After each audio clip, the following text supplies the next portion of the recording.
सैलाब ज़िंदगीअ जो लेखिका पोपटी हीरानंदाणी। बाब पहिरियों।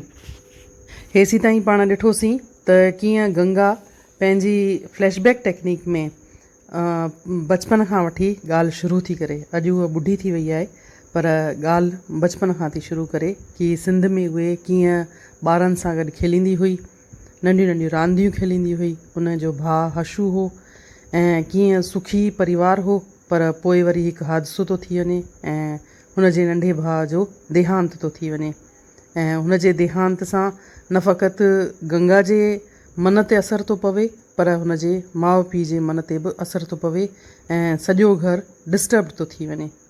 हाणे अॻियां जेके शयूं हशू दिलि करे खाईंदो हो से हाणे घर में ठहंदियूं ई की न हुयूं। बाबा ऑफिस में हलियो वेंदो हो त अम्मी ठाह ठाह पेई रोअंदी हुई। हिकु ॾींहुं रंधिणे में कलाक वेठी हुई त बि कुझु रधाई की न। मूं खणी ईअं ई पुछियोमांसि, अम्मी छा रधो अथई? त छिड़ब ॾींदे चयाईं, कंहिं लाइ रधियां, मुंहिंजो हाकिम पुटी वियो हलियो। बाबा हाणे मूंखे पाण वधीक घुरंदो हो, मूं लाइ ॾाढा टोल वठी ईंदो हो, पर अम्मी मूंखे हर वक़्तु पेई छेंबींदी हुई। अकेलाईअ में मां पाण रोई रोई पाण खां पुछंदी हुअसि त हशूअ खे मूं थोरे ई चयो त हलियो वञे। झगड़ो हिननि ॿिन्हिनि जे विच में थींदो हो ऐं स्कूल में सज़ा मूंखे मिलंदी हुई। पढ़ण में मुंहिंजो ध्यानु ई की न लॻंदो हो। किथे बि ज़ोर सां ॻाल्हाईंदो हो, केर बि ज़ोर सां ॻाल्हाईंदो हो त मूंखे ईअं लॻंदो हो ॼण अम्मी बाबा पिया विढ़नि। कॾहिं कॾहिं सांत में बि मूंखे अम्मीअ जा वाका ॿुधण में ईंदा हुआ ऐं उहे ॿुधी मुंहिंजूं टंगूं ॾकण लॻी वेंदियूं हुयूं। हिकु दफ़े बाबा जो को ज़रूरी कागज़ गुम थी वियो। सवेल सवेल सुबुह जो हू मैज़ जा खाना खोले ठक करे बंदि करणु लॻो। अम्मीअ खां पुछियाईं, को नासी रंग जो लिफ़ाफ़ो ॾिठोई? अम्मीअ सिधो जवाबु ॾियण बदिरां चयो, मां बाहि ॾियां तुंहिंजे कागज़ खे?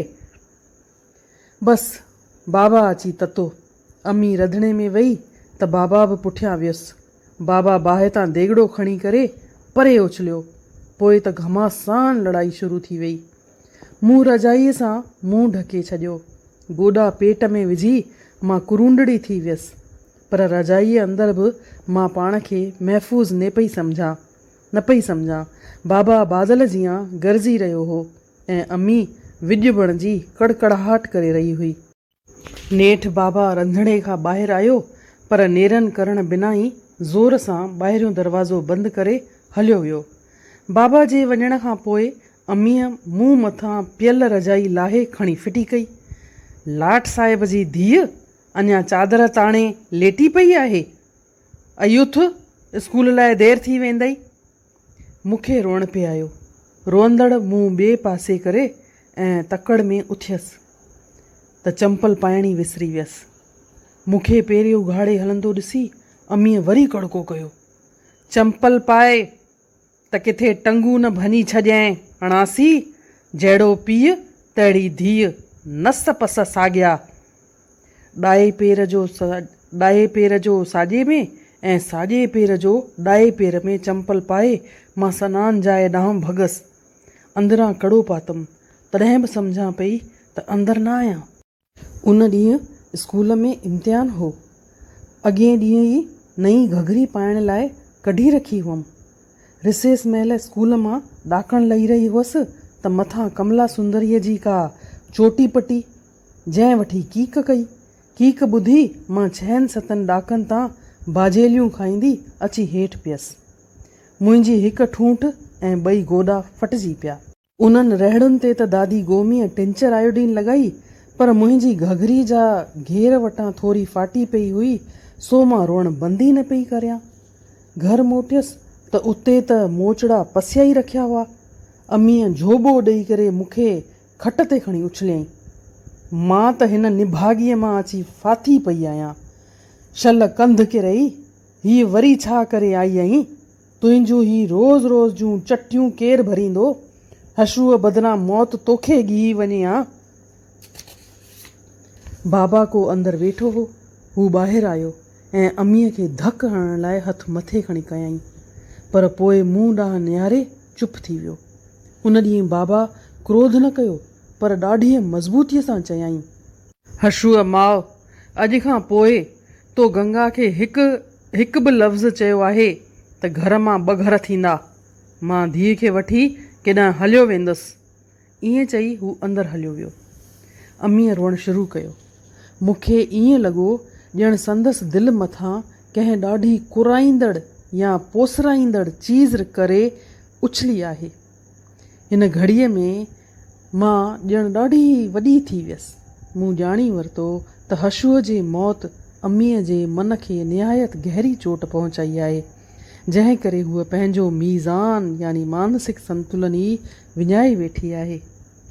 हिन नमूने सैलाब ज़िंदगीअ जो पहिरियों बाब पूरो थो थिए ऐं हिन में पाण ॾिठोसीं त कीअं हिकु खिल ख़ुशीअ सां रहंदड़ परिवार, जंहिंमें माउ पीउ ऐं गंगा ऐं हशू 4 ॼणा आहिनि, सुठी त नमूने सां परिवार हलियो पिए, पर अचानक हादसे में हशूअ जी मौत थी वञे ऐं हशूअ जी मौत गंगा जे ऐं हुन जे माउ पीउ जे मन ते असरु विधो आहे। हिन में लेखिका इहो ॾेखारणु चाहियो आहे त को घर में वॾो हादसो थी वञे, जीअं मौत खे बि हिकिड़ो वॾो हादसो मञींदा आहिनि या एक्सीडेंट खे वॾो हादसो मञींदा आहिनि, या कंहिंखे का वॾी बीमारी थी अची वञे या को तमामु वॾो फाइनेंशियल लॉस थो थी वञे, या सम्झो हींअर कोरोना आयो त उन मनोविज्ञान ते कीअं असरु विधो, उहो सॼे परिवार जे मन ते कीअं असरु विधो, त हिन में उहो लेखिका चिटियो अथई।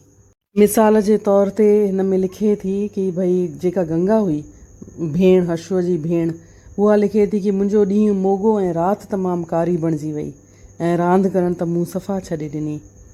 ऐं उनखां पोइ वरी लिखे थी कि भई जेके हशूअ जे पसंदि जूं शयूं हुयूं उहे त घर में ठहण ई बंदि थी वयूं।